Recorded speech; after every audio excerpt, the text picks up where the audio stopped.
एक जगह रहना, एकजुट रहना। अगर लाठी बजे तो लाठी पकड़ लेना, लेकिन लौट कर मत मारना। मैं आपसे आग्रह करती हूँ, लौट कर पुलिस वालों पर लाठी या पुलिस वालों पर वार मत करना।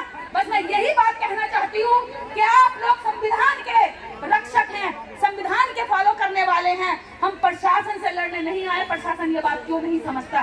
प्रशासन हमारे आंदोलन को क्यों भ्रमित कर रहा है? प्रशासन क्यों नहीं समझता कि हम तुम्हें अपना समझते हैं? ये लड़ाई सबकी है, इस देश के गरीबों की है, कुचलों की है, मजलूमों की है। और वो मजलूम गरीब यहाँ बैठकर चीख कर कह रहे कि हमारी लड़ाई जैसे अंजाम तक पहुंचाइए। तो आप इसे रास्ते में बैरियर ना बने, आप बीच में ना आए। हमारी लड़ाई सीधी सरकार से है। हम हक मांग रहे हैं, भीख नहीं मांग रहे हैं। और ये अधिकार की लड़ाई आखिरी सांस तक लड़ी जाएगी। ठीक है सर।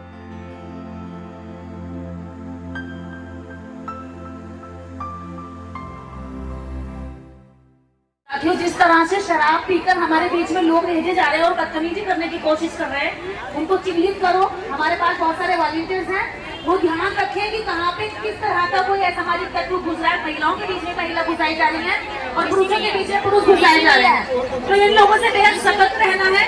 मैं प्रशासन से ये कहना चाहती हूँ कि इतने सारे हथकंडे आप हमें बदनाम करने के लिए या भगाने के लिए लगा रहे हो, इतना टाइम एनर्जी आप हम पर इस तरह गलत तरीके से लगाए हो, क्यों ना सही तरीके से थोड़ी मेहनत कर लो।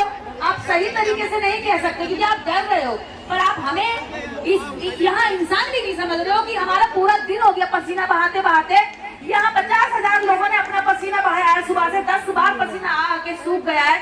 क्या तुम लोगों के अंदर जरा भी दया शर्म नहीं बची है कि यहाँ पर इसको भ्रमित करने के लिए, बर्बाद करने के लिए, बदनाम करने के लिए और भगाने के लिए सारे शानदार दंड भेद अपनाए जा रहे हैं, लेकिन हमारी बात कराने के लिए कमिश्नर तक को नहीं बुलाया जा रहा है। अभी एक एमएलए भी आ जाएगा ना तो दुम हिलाते हुए पीछे पीछे फिरेंगे ये लोग, उसके एमपी आ जाएगा तो पीछे पीछे फिरेंगे उसकी चीज़ करते हुए।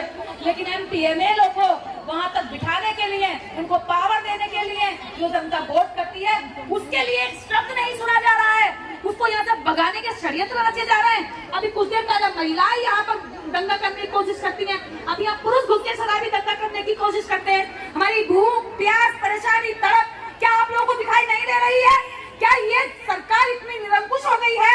क्या ये हिटलर से भी बड़ी हो गई है? क्या ये हमें ये साबित कर रही है कि तुम्हारा कुछ नहीं हो सकता, हम तुम्हारी कुछ नहीं सुनेंगे? क्या हमारे बच्चों की भूख प्यास इनकी नजर में कुछ नहीं है? क्या हमारी औरतों की तड़प और तक इनकी नजर में कुछ नहीं है?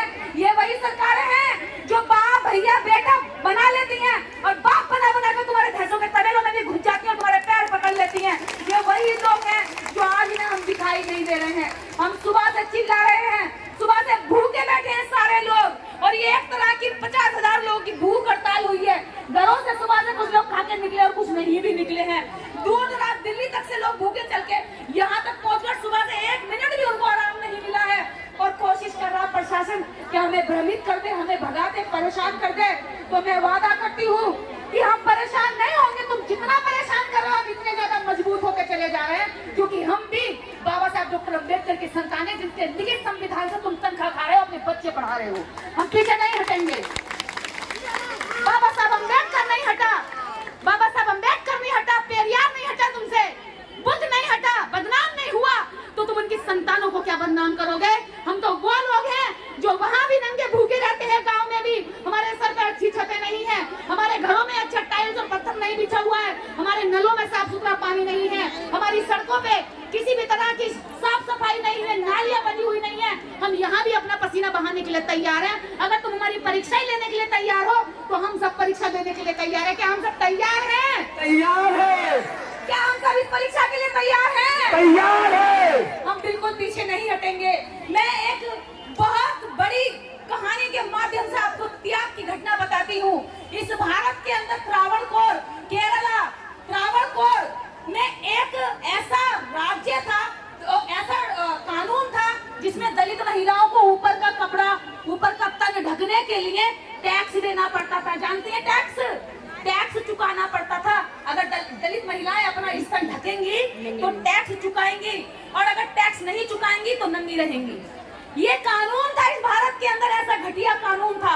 और ये वही लोगों ने कानून बनाया था जो आज सत्ता में बैठे हैं, वो हमें नंगा भूखा देखना चाहते हैं। उन्होंने कानून बनाया कि दलित महिला अपने ऊपर का तन नहीं ढकेगी, अगर वो ढकेगी तो उसको टैक्स चुकाना पड़ेगा। और टैक्स भी ऐसे नहीं, वजन के हिसाब से, साइज के हिसाब से हमारी माताओं बहनों को अपमानित कर करके टैक्स लिया जाता था। जिनके घर नहीं थे, रोजगार नहीं थे, भूखे थे, प्यासे थे, लकड़ियां पीट के अपना पेट भरते थे, वो कहां से टैक्स देते? तो मजबूरन हमारी औरतों को ऊपर का वस्त्र नहीं पहनना होता था, नंगा रहना पड़ता था, नग्न रहना पड़ता था और शर्म से नीचे सर झुकाकर चलना पड़ता था। सोचो, जब हमारा ये स्तन ही नहीं ढका होगा, हमारा अंग ढका नहीं होगा, तो क्या हम सर उठाकर चल सकते हैं? नहीं चल पाएंगे। हमें अपमानित किया गया, फिर भी हम जिंदा रहे। उसके बाद माता नंगेली, जिसके बारे में बताती हूँ आपकी असली देवी के बारे में, माता नंगेली ने कहा कि हे टैक्स के अधिकारियों, मैं तुम्हें टैक्स नहीं दूंगी, क्योंकि ये शरीर मेरा है तो इस पर हुक्म भी मेरा चलेगा, तुम्हारा नहीं चलेगा। मैं टैक्स नहीं दूंगी और मैं कपड़े भी पहनूंगी। इस बगावत को देखकर वहां का राजा बौखला गया। और ये देश की सच्ची घटना बता रही हूँ, शायद प्रशासन ने भी नहीं पढ़ा होगा इतना गहरा इतिहास, वो भी जान ले कि हम कहां से परिश्रम करते हुए यहाँ तक पहुंचे हैं। जब माता नंगेली बोली कि तुम चाहे जो कर लो, मैं अपना तन ढक कर रहूंगी और मैं तुम्हें टैक्स भी नहीं दूंगी। जब ऐसा हुआ तो टैक्स अधिकारियों ने जाकर दबाव बनाया कि नंगेली, तुम इस तरह से नहीं रह सकती कपड़े ढककर, तुम राजा के कानून का उल्लंघन कर रही हो।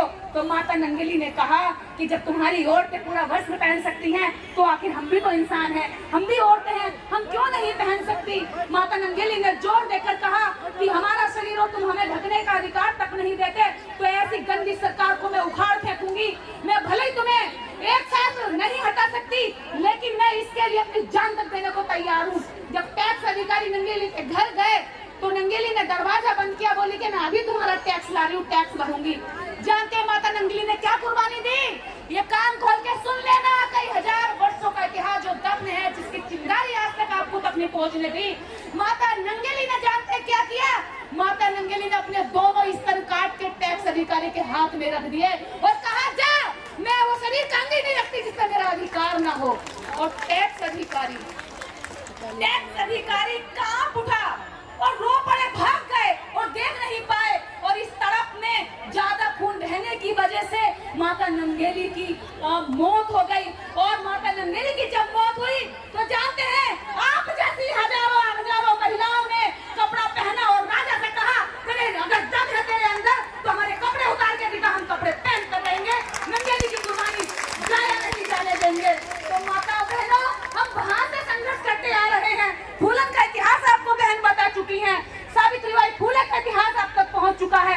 हम वहां से संघर्ष करते आ रहे हैं। तानाशाही सरकारें ऐसे ही उकरती हैं। आज ये सरकार चाहती है कि हम जमीनों से नंगे भूखे रहें, हम मकानों से नंगे भूखे रहें, हमारे बच्चे पढ़ाई न करें, कटोरा लेकर बैठे रहें, और इनका बच्चा का से कंप्यूटर पढ़े और हमारा बच्चा का से कबूतरी पढ़ता रहे, इनका बच्चा हाथ से हेलीकॉप्टर पढ़े और हमारा बच्चा हाथ से हल पढ़ता रहे और उल्लू बनाते रहे सदियों सदियों। ये अब नहीं चलेगा। ऐसी सरकार को भी हम उखाड़ के फेंकने का दम रखते हैं। क्या समझे कि लोग यहाँ पर तुम बहुत आसानी से हमें बेवकूफ बना लोगे? अरे हम संघर्ष में से निकली हुई चिंगारियां हैं जो आज यहाँ पर पहुंचे हैं। ये ऐसे ही लोग नहीं आए हैं, खाए खाए घर के लोग नहीं हैं। ये पूरा दिन खेतों में खटते हैं, पसीना बहाते हैं, भूखे भी रह लेते हैं। इनको तो भूख की बर्दाश्त है, लेकिन सोचो कि तुम्हारी कहाँ से आएगी इतनी फौज जो भूखी रहकर हमारी क्या कहते हैं तैनाती देगी। तो हमें इस देश के अंदर रहने का और अधिकार और सम्मान से जीने का भारतीय संविधान देता, किसी का बाप या दादा नहीं देता है। और हम बाबा साहब डॉक्टर अम्बेडकर की संतानें ये साबित करके दिखाएंगे कि संविधान के अंदर रहकर ही हम अपने अधिकार लेंगे। चारों तरफ से पुलिस घेर रही है, कोशिश कर रही है कि किसी तरह से लोगों को छिन्न भिन्न किया जाए और जब कम रह जाएंगे तो लाठी बजा बजा के भगा दिया जाए। पुलिस का यही हथकंडा होता है। हम बहुत आंदोलन करते हैं और यही हम देखते हैं। हम दिल्ली से लेकर मुरादाबाद, उत्तर प्रदेश, अन्य कई राज्यों में आंदोलन करते हैं तो हम यही देखते हैं कि वहाँ वॉशरूम करने गए हुए लोगों से कहा कि जाओ कर आओ, और जब अंदर आने की बारी हुई तो उन्हें आने नहीं दिया, यानी आधे लोगों को भगा दिया। इधर गेट से जो लोग गए उन्हें अंदर नहीं आने दिया, जो उधर चले गए उन्हें अंदर नहीं आने दिया। और फिर कोशिश करी कि यहाँ दंगा हो जाए, वहाँ दंगा हो जाए, लोग इधर उधर हो जाए, और ये अपनी लाठियों को लाए और चालाकी चतुराई से, चतुर बिल्ली होती है जैसे दूध में मलाई खाने की चक्कर में रहती है, वैसे ही हमारे ऊपर आकर के कुछ चंद लोग जब बचे तो लाठी बजाते। साथियों, एक जगह रहना, एकजुट रहना। अगर लाठी बजे तो लाठी पकड़ लेना, लेकिन लौट कर मत मारना। मैं आपसे आग्रह करती हूँ, लौट कर पुलिस वालों पर लाठी या पुलिस वालों पर वार मत करना। बस मैं यही बात